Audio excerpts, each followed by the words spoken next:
Hello, I'm Natalia Pareja Grijalva. This is the English for course. Um, I study Universidad Nacional Abierta y a Distancia UNAD. And in this activity, I'm going to tell you about the most beautiful vacation I had with my family. The best vacation we've ever had. On our vacation, we were on a tour of Egypt.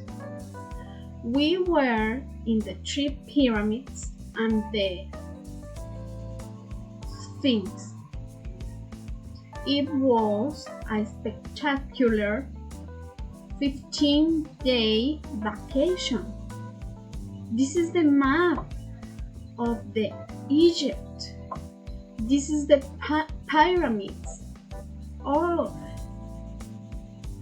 there are beautiful pyramids.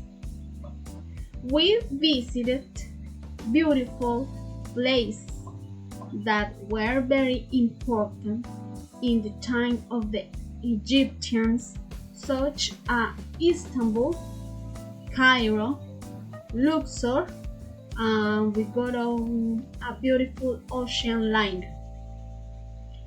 Thank you for your attention. Bye bye.